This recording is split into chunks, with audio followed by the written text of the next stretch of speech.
আজকের ক্লাসে স্বাগতম।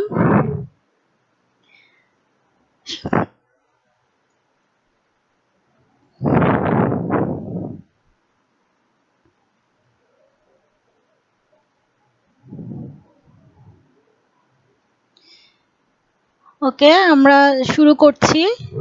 আমার মনে হয় স্বাগতমের যে ছবি দেখে তোমরা বুঝতে পেরেছো আজকে পড়ানোর যে বিষয়, আমরা যে বিষয় নিয়ে কথা বলবো।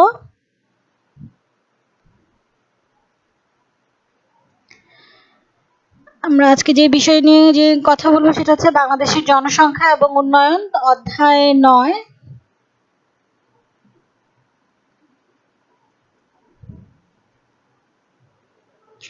এই পাঠ শেষে আমরা যে বিষয়গুলো সম্পর্কে জানতে পারবো সেটা হচ্ছে জনসংখ্যা নীতি সম্পর্কে বলতে পারবো, বাংলাদেশের জনসংখ্যা নীতির উদ্দেশ্যগুলো বলতে পারবো, এবং এই জনসংখ্যাকে কিভাবে জনসম্পদে রূপান্তর করা যায় সেই কৌশলগুলো আমরা বলতে পারবো, এবং জনসংখ্যা নিয়ন্ত্রণে সরকারি ও বেসরকারি যে উদ্যোগগুলো এখন পর্যন্ত নেওয়া হয়েছে সেগুলো বর্ণনা করতে পারবো।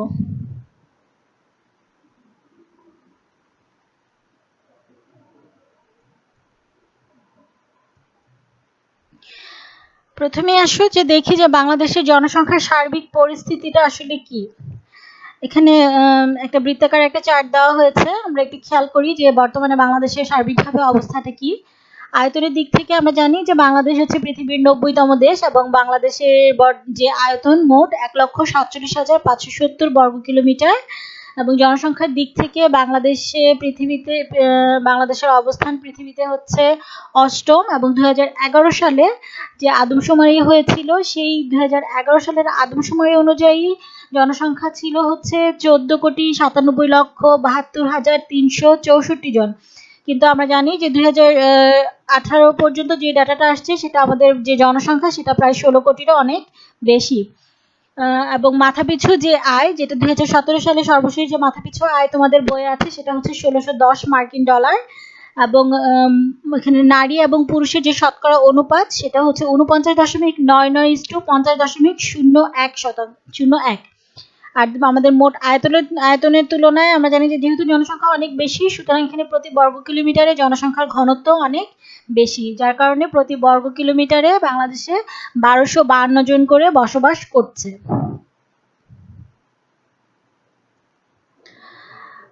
এখানে তোমাদের জনসংখ্যা বৃদ্ধির হারের একটা চার্ট দেওয়া হয়েছে 2010 থেকে এখানে 2018 পর্যন্ত দেওয়া হয়েছে। এখানে যেটা মিলিয়ন এককে গণনা করা হয়েছে, অর্থাৎ ইউনিটটা মিলিয়নে নেওয়া হয়েছে, এবং ফ্রিকোয়েন্সি যেটা অর্থাৎ ইয়ারলি হিসাবটা দেখানো হয়েছে। এখানে দেখো 2010-এ ছিল 146.1 মিলিয়ন, সেটাকে 2012-তে হচ্ছে 151.6 মিলিয়ন, এবং সর্বশেষ আমরা 2018-তে যেটা এসছে 164.6 মিলিয়ন আমাদের জনসংখ্যা, এবং 2019-এ অ্যাপ্রক্সিমেটলি ধরা হয়েছে 165.2 মিলিয়ন, এবং 2020-এটা এখনো হিসাব করা হয়নি। আর বাংলাদেশের অবস্থানেরও একটা চার্ট দেখানো হচ্ছে, বাংলাদেশের অবস্থান জনসংখ্যার দিক থেকে সেটা হচ্ছে 8ম, যে অর্থাৎ যখন বাংলাদেশের জনসংখ্যা 152.5 মিলিয়ন ছিল তখনই অবস্থান এটা ছিল, এখনো এই অবস্থানই আছে আমাদের জনসংখ্যার দিক থেকে বাংলাদেশে পৃথিবীতে যে র্যাঙ্কিং।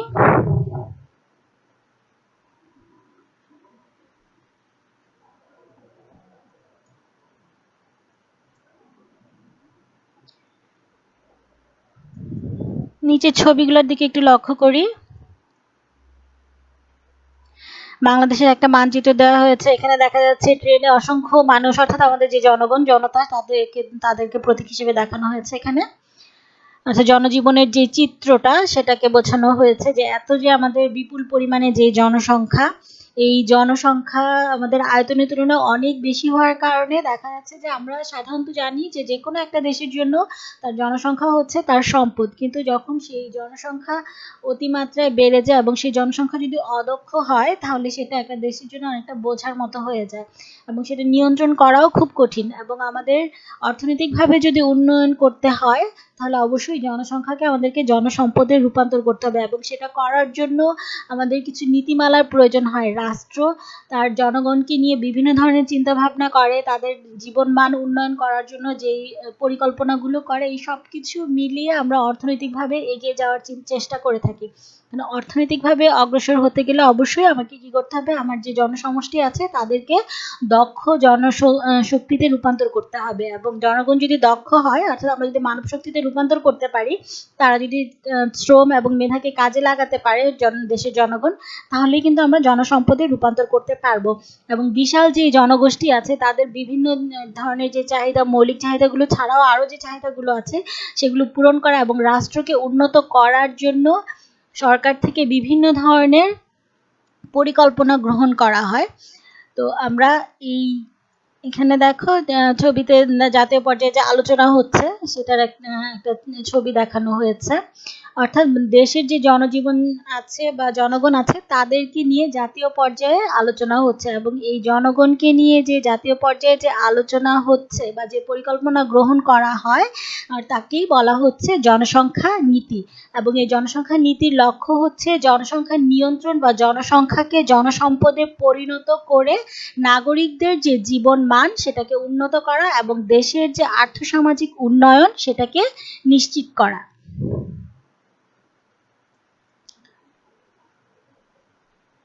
এবারে আসুন দেখি যে বাংলাদেশের জনসংখ্যা নীতির মূল লক্ষ্য এবং উদ্দেশ্যগুলো কি কি।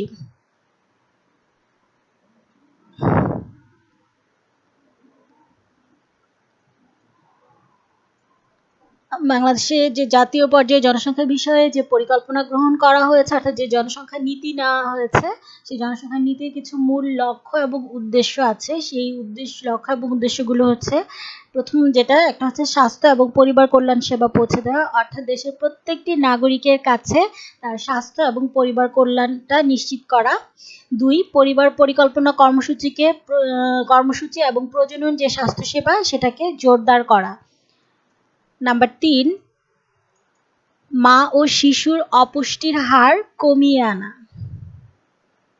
আমরা জানি যে আমাদের যেহেতু আমরা একটা উন্নয়নশীল দেশ এবং আমাদের বিশেষ করে নারীরা অনেক ক্ষেত্রেই তারা কখনো বঞ্চিত, কখনো তারা অসচেতনতার কারণে ভুগছে, অনেক সময় শিক্ষার অভাবের কারণে, এবং এই যে সমস্যাগুলো যার কারণে মা ও শিশু অনেক ক্ষেত্রেই দেখা যাচ্ছে তারা অপুষ্টিতে ভুগছে, বা তাদের যে করণীয়গুলো সেগুলো হয়তো বা তাদের জন্য করা হচ্ছে, অনেক ক্ষেত্রে দারিদ্রতার কারণে সেই ধরনের সুযোগ তারা পাচ্ছে না। সুতরাং সেই মা ও শিশুর ক্ষেত্রে তাদেরকে অপুষ্টির হারটা কমে, অর্থাৎ তাদের স্বাস্থ্যসেবাটা পূর্ণাঙ্গভাবে নিশ্চিত করা।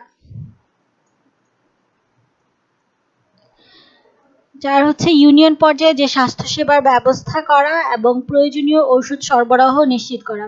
তোমরা জানো যে আমরা বিশেষ করে যারা নগরে আছে বা ঢাকা সিটিতে যারা আছে তারা যেভাবে স্বাস্থ্যসেবা পাচ্ছে বা যে নাগরিক সুবিধাগুলো যেভাবে পাচ্ছে, ইউনিয়ন পর্যায়ে বা একেবারে গ্রাম পর্যায়ে গিয়ে কিন্তু সেভাবে স্বাস্থ্যসেবাগুলো এত জোরালোভাবে পায় না, যার কারণে সেটাকে নিশ্চিত করার জন্য সরকার পরিকল্পনা করে যেন ওখানে যে মানুষগুলো বসবাস করছে গ্রামীণ পর্যায়ে, ইউনিয়নভুক্ত যে গ্রামগুলো আছে সেই পর্যায়ে যেন স্বাস্থ্যসেবাগুলো নিশ্চিত করা হয় এবং মানুষের যা যা প্রয়োজনীয় ঔষধপত্র সেগুলো যেন সরবরাহ নিশ্চিত করা সম্ভব হয়। দেখো এখানে একটা ছবি দেওয়া আছে ইউনিয়নের স্বাস্থ্য পরিবার কল্যাণ কেন্দ্র, যেখানে লেখা আছে বিনামূল্যে প্রদেয় যে সেবাগুলো, কি কি সেবা দেওয়া হচ্ছে, মা ও শিশুর জন্য কি কি সেবা দেওয়া হচ্ছে, এই বিষয়গুলোর বিস্তারিতভাবে তারা বিভিন্ন সময়ে সেবা প্রদান করে থাকে। একটা হচ্ছে প্রাথমিক যে স্বাস্থ্যসেবা সেটাকে সম্প্রসারণের মাধ্যমে সর্বত্র এবং সকলের কাছে স্বাস্থ্যসেবাটা পৌঁছে দেয়া। দরিদ্র এবং বিশেষ চাহিদা সম্পন্ন যে মানুষগুলো আছে তাদের স্বাস্থ্যসেবার ব্যবস্থা করা। দেশের যে প্রবীণ জনগোষ্ঠী আছে তাদের নিরাপত্তা এবং স্বাস্থ্যসেবাটা নিশ্চিত করা, কারণ আমরা জানি যে প্রবীণরা তারা অনেক ক্ষেত্রে দেখা যায় যে তাদের নিরাপত্তা থাকে না বা তাদের স্বাস্থ্যসেবা নিশ্চিত করা সম্ভব হয় না, অনেক সময় পরিবারের মধ্যে থেকেও হয়তোবা সেগুলো নিশ্চিত করা সম্ভব হয় না। এই ক্ষেত্রে সরকার থেকে সেই উদ্যোগ নিতে বলা হচ্ছে এবং বিভিন্ন সময় দেখবা যে প্রবীণ জনগোষ্ঠীকে বিভিন্ন প্রবীণদের ভাতা দেওয়া হয়, উন্নত বিশ্বগুলোতে যে সে ব্যবস্থা করা হয়েছে এবং সেটা আমাদের দেশেও করা হয়েছে। বিশেষ করে গ্রামীণ পর্যায়ে আমরা জানি যে এই ধরনের নিরাপত্তার ব্যবস্থা নেওয়া হয়েছে সামাজিকভাবে এবং সরকার থেকে এই ধরনের উদ্যোগকে নিশ্চিত করার চেষ্টা করা হচ্ছে। বাংলাদেশের জনসংখ্যা বিষয়ে যে স্লোগানটা হচ্ছে 2টি সন্তানের বেশি নয়, একটি হলে ভালো হয়, এবং জাতীয় জনসংখ্যা দিবস 2 ফেব্রুয়ারি। মূলত এই জনসংখ্যাকে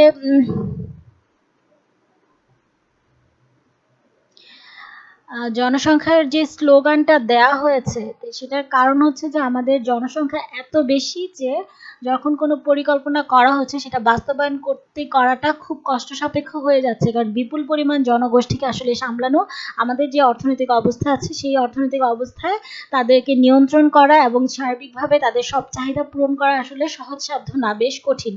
এবং শুধুমাত্র যে অর্থনৈতিক ক্ষেত্রে তা না, সব ক্ষেত্রেই দেখা যায় যে আমাদের এই বিপুল জনসংখ্যাটা একটা বড় ধরনের সমস্যা আমাদের জন্য হয়ে দাঁড়িয়েছে, যার কারণে সরকার পরিকল্পনা করেছে যে জনসংখ্যাকে কিভাবে নিয়ন্ত্রণ করা যায়। এখন যেই জনসংখ্যাটা আমাদের আছে তাদেরকে তো আমরা মেরে ফেলতে পারবো না, কিন্তু আমাদের যেই জনসংখ্যাটা ভবিষ্যতের জন্য আরো বেড়ে না যায়, অর্থাৎ আমরা যেন নিয়ন্ত্রণ করতে পারি, সেই জন্য এই স্লোগানটা যে 2টি সন্তানের বেশি নয়, একটি হলে ভালো হয়, এটা একটা সচেতনতামূলক স্লোগান যে মানুষকে সচেতন করা। ঠিক আছে, এবং প্রতি বছর 2 ফেব্রুয়ারি এই জাতীয় জনসংখ্যা দিবস পালন করা হয় এক ধরনের সচেতনতা তৈরি করার জন্য। জনসংখ্যা নিয়ন্ত্রণের ক্ষেত্রে সরকার থেকে কিছু উদ্যোগ গ্রহণ করা হয়েছে, সেই উদ্যোগগুলো আমরা দেখি কি কি। 2015 সালের মধ্যে সবার জন্য শিক্ষা নিশ্চিত করতে এবং প্রাথমিক ও গণশিক্ষাকে অগ্রাধিকার প্রদান, এবং 2014 সালের মধ্যে নিরক্ষরতা দূরীকরণ। যদিও নিরক্ষরতা দূরীকরণ এখনো আমাদের পক্ষে সম্ভব হয়নি, তবে সেই চেষ্টা এখনো অব্যাহত আছে। পরে বলা হয়েছে নারী শিক্ষার প্রসারে ব্যাপক কর্মসূচি গ্রহণ করা হয়েছে, বিশেষ করে আমরা জানি যে প্রাথমিক স্তর থেকে মাধ্যমিক স্তর পর্যন্ত বিনামূল্যে বই বিতরণ করা হচ্ছে, যেটা তোমরা পাচ্ছ প্রতি বছর, একেবারে 1 থেকে 10 পর্যন্ত তোমরা বই পাচ্ছ সরকার থেকে প্রতি বছর।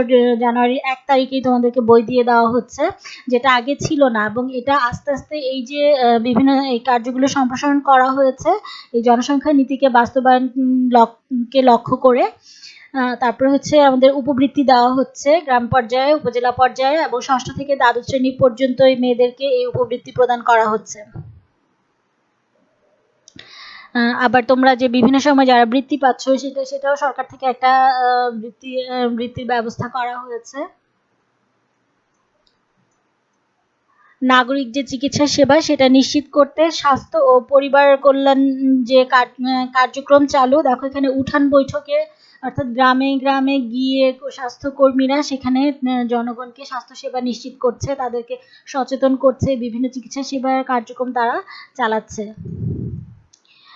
আরেকটা হচ্ছে কাজী অফিসে গিয়ে বিবাহ রেজিস্ট্রেশনের কথা বলা হয়েছে, এখানে একটা রেজিস্ট্রেশনের একটা ছবি দেওয়া হয়েছে। দেখো এটা মূলত করা হয়েছে একটা অ্যাওয়ারনেস ক্রিয়েট করার জন্য, মানুষের জন্ম মৃত্যু যেমন নিবন্ধন করা হচ্ছে ঠিক একইভাবে এই বিবাহ নিবন্ধনেরও ব্যবস্থা করা হয়েছে। এবং আমরা জানি যে বিবাহের জন্য যে নির্ধারিত যে বয়স, মেয়েদের জন্য 18 এবং ছেলেদের জন্য যে 21 বছর নির্ধারণ করা হয়েছে, এবং এই সময়ের আগে যেন বিবাহ না দেওয়া হয় সেটা নিশ্চিত করার জন্য এই বিবাহ রেজিস্ট্রেশনের ব্যবস্থা করা হয়েছে, এবং কোনো ধরনের সমাজে যেন বিশৃঙ্খলা সৃষ্টি না হয় সেটা নিশ্চিত করার জন্য এই বিবাহ রেজিস্ট্রেশন করতে বলা হয়েছে। আয় বৃদ্ধিমূলক কর্মসূচিতে নারীদের অংশগ্রহণের উপর গুরুত্ব আরোপ করা হয়েছে। আমরা জানি যে নারীরা বিভিন্ন ধরনের কাজের সাথে যুক্ত থাকে, এবং অর্থনৈতিক উন্নয়ন করতে গেলে আমরা আমাদের যেটা দেখলাম যে নারী এবং পুরুষ একটা আমাদের সমাজে দুই প্রায় সমান সমান অংশীদার, এবং এই নারীকে বাদ দিয়ে কিন্তু আমরা সমাজের উন্নয়ন ঘটাতে পারবো না। সুতরাং এই নারীদেরকে আমরা যদি উন্নয়নমূলক কর্মকাণ্ডের সঙ্গে আয় বৃদ্ধিমূলক কর্মকাণ্ডের সঙ্গে সংযুক্ত করা সম্ভব হয়, তাহলে আমাদের অর্থনৈতিক প্রবৃদ্ধি আরো বেশি এগিয়ে যাবে, এবং সমাজে নারী ও পুরুষ উভয়ে যদি সমানভাবে অংশগ্রহণ করতে পারে অর্থনৈতিকভাবে আমরা অনেক অনেক বেশি এগিয়ে যাব। এবং নারীরা কিন্তু কাজ করছে, তারা যে কাজ করছে না তা না, সুতরাং তাদের সেই কাজটাকে যেন অর্থনৈতিকভাবে তারা একটা স্বাধীনতা লাভ করতে পারে, তাদের ক্ষমতায়নটা নিশ্চিত করা যায়, সেটার উপর গুরুত্ব আরোপ করা হয়েছে। এখানে যেমন আয় বৃদ্ধিমূলক কিছু কাজের ছবিও দেওয়া হয়েছে, দেখো যেমন হাঁস মুরগির খামার করছে গ্রামীণ পর্যায়ে অনেকে বা মাছ চাষের সাথে যুক্ত আছে। আমরা তো এতক্ষণ দেখলাম যে আমাদের জনসংখ্যা নিয়ন্ত্রণে যে সরকারি উদ্যোগগুলো, এবারে আসো যে জনসংখ্যা নিয়ন্ত্রণে বেসরকারি কি কি উদ্যোগ রয়েছে। কমিউনিটি ভিত্তিক পরিবার পরিকল্পনা প্রকল্প নেওয়া হয়েছে, কমিউনিটি পর্যায়ে এই পরিবার পরিকল্পনা প্রকল্পগুলো নেওয়া হচ্ছে।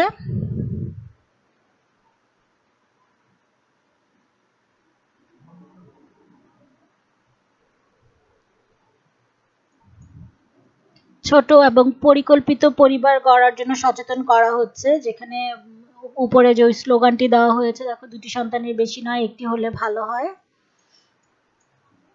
আমাদের ধর্মীয় যে নেতারা আছে, ধর্মীয় নেতাদেরকে মাধ্যমে সচেতন করা হচ্ছে, এবং আমরা জানি যে ধর্মীয় নেতারা যখন কোনো কিছু বলে, সাধারণ মানুষ খুব স্বাভাবিকভাবে, যেহেতু আমরা একটু ধর্মভীরু, তাদের কথাটা বেশি গ্রহণ করে। এই জন্য তাদের মাধ্যমে জনসংখ্যাকে নিয়ন্ত্রণের জন্য বিভিন্ন কর্মশালা তারা করছে।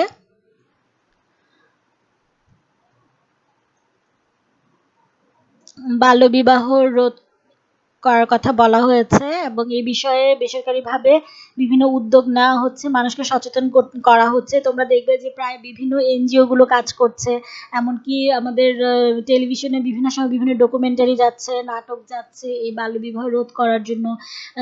তো এগুলো মানুষকে সচেতন করা যে ওই একটা সরকারিভাবে আমাদের বিয়ের যে সময়টা নির্ধারণ করা হয়েছে, যে মেয়েদের জন্য 18 এবং ছেলেদের জন্য 21, তার আগে যেন কোনো ধরনের বিবাহ অনুষ্ঠিত না হয়, অর্থাৎ বাল্যবিবাহকে যেন রোধ করা সম্ভব হয়, এবং প্রশিক্ষণের মাধ্যমে দক্ষ জনশক্তিতে রূপান্তর করার জন্য ব্যবস্থা নেওয়া হচ্ছে। বিভিন্ন ধরনের প্রশিক্ষণের ব্যবস্থা নেওয়া হয়েছে।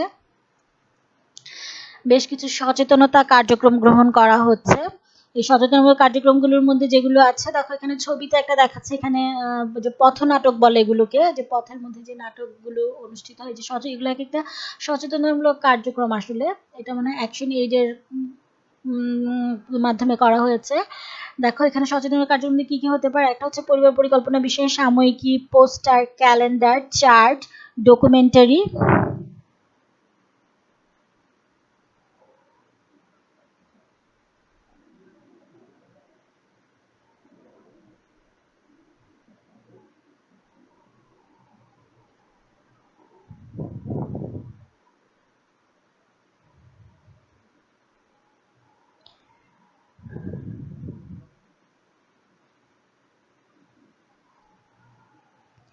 এই ধরনের সচেতনতামূলক কার্যক্রম নেওয়া হচ্ছে।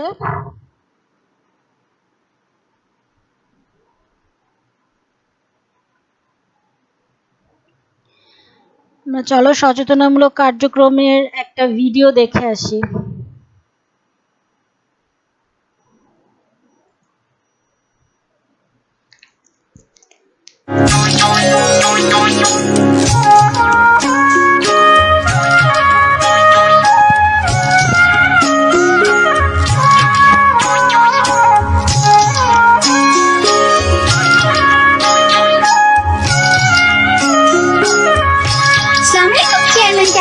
ওয়ালাইকুম সালাম। ভালো মাইয়া। বলো তো পৃথিবীর আকার কেমন? কমলা লেবুর মতো। Very good.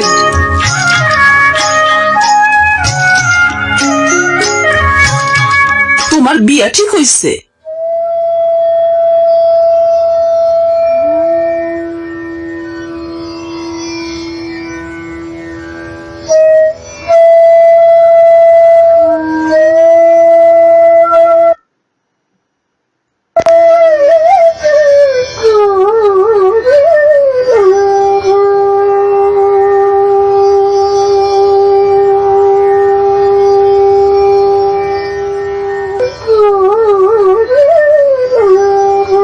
শিউলি, কি হয়েছে?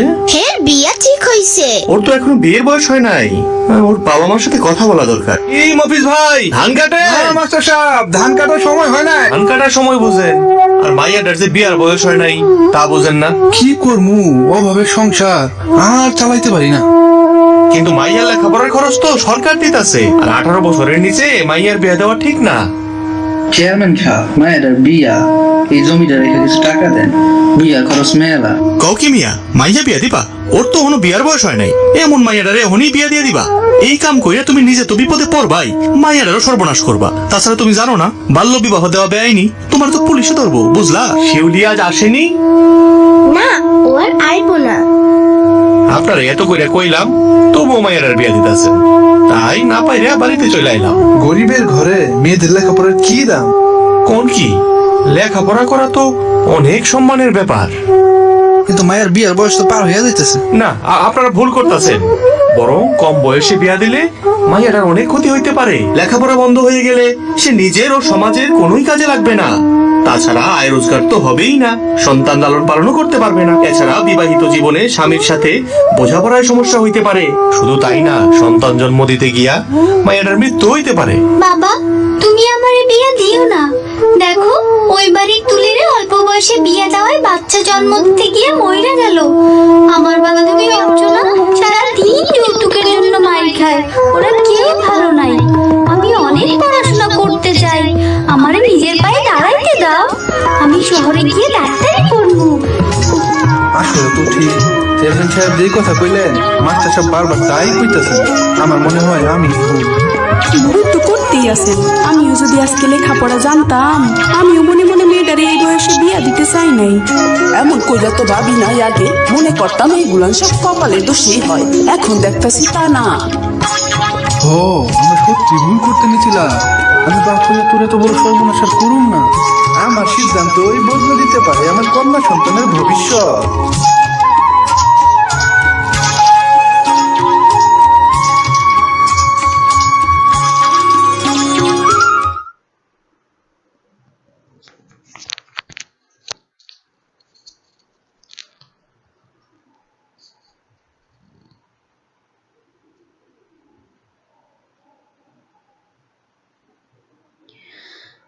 ওকে, দেখেছো এটা যে সংস্থাটা এই সচেতনমূলক কার্যক্রমটা করেছে সেটা ইউএনএফপিএ, জাতিসংঘের যে জনসংখ্যা বিষয়ক যে সংস্থাটা আছে। তোমরা 13 অধ্যায় পড়েছো, মনে আছে? এই ধরনের সচেতনমূলক বিভিন্ন কার্যক্রম নেওয়া হচ্ছে। আমি মিনার কার্টুনটাই দিতে চেয়েছিলাম, কিন্তু মিনার কার্টুনটা অনেক বড় হয়ে যায়, কারণ এত এই সময়ের মধ্যে শেষ করা যাবে না, এই জন্য এই ভিডিওটা দেখিয়েছি।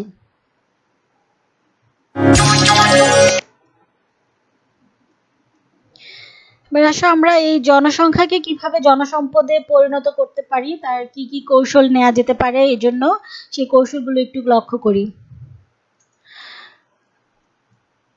হচ্ছে কর্মমুখী শিক্ষার প্রসার করতে হবে এবং জ্ঞানভিত্তিক সমাজ গড়ে তুলতে হবে। অর্থাৎ যে কাজগুলো মানুষ করে নিজের জীবন জীবিকা করতে পারবে, সেই ধরনের শিক্ষার প্রসার আমরা করতে পারি। আমাদের দক্ষতা বৃদ্ধি এবং প্রশিক্ষণমূলক কার্যক্রমগুলোকে আরো বেশি সম্প্রসারিত করতে হবে। প্রযুক্তি এবং কারিগরি শিক্ষার প্রসার করতে হবে। এখানে কিছু ছবি দেওয়া হয়েছে ইন্টারনেটের ব্যবহার, কিভাবে আমরা কারিগরি শিক্ষার ব্যবহার কিভাবে করা হচ্ছে। আসলে এখন বর্তমান যে সময়ে আমরা যাচ্ছি, এই সময়ে আসলে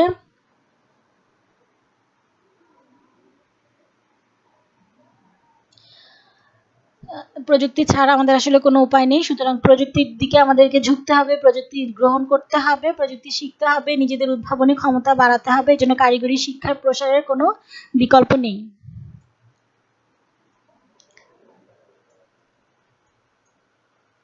স্বাস্থ্য এবং পুষ্টি কার্যক্রমের সম্প্রসারণ করতে হবে।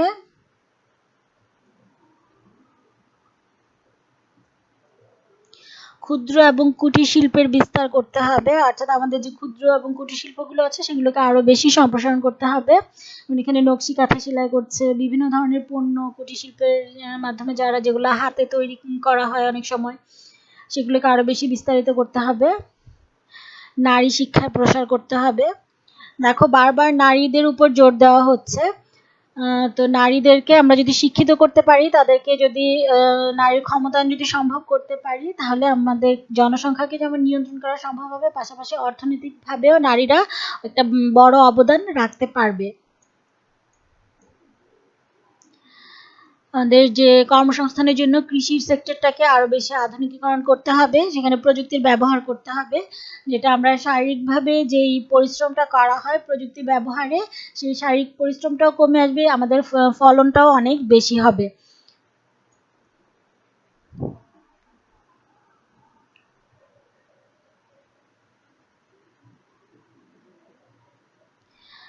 মূল্যায়নের 3টা প্রশ্ন দেওয়া হয়েছে, প্রশ্নের উত্তরগুলো লিখো এবং কমেন্ট বক্সে কমেন্ট করো। একটা হচ্ছে জনসংখ্যা নীতি কি, জনসংখ্যা বিষয়ে বাংলাদেশের স্লোগান কি? আমাদের জাতীয় জনসংখ্যা দিবস কবে?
তোমাদের বাড়ির কাজ দেওয়া হয়েছে, সৃজনশীল প্রশ্ন। বাড়ির কাজ করে আমাকে জমা দিবে হচ্ছে আমার মেসেঞ্জারে পাঠিয়ে দিবে ছবি তুলে।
সবার কি তোলা হয়েছে?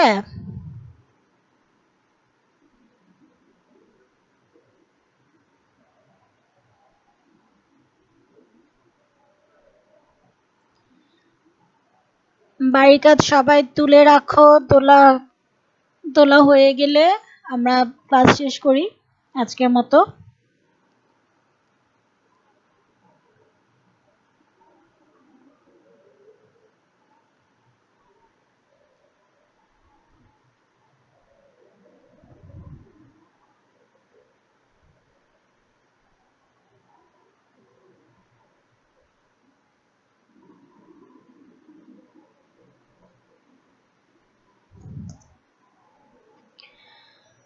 আমরা আজকের মতো শেষ করে দিই। সবাই ভালো থাকো, সুস্থ থাকো এবং সাবধানে থাকো। যতটা পারা যায় সবাই সাবধানে থাকো। সবাই দোয়া করো। Thank you. আল্লাহ হাফেজ।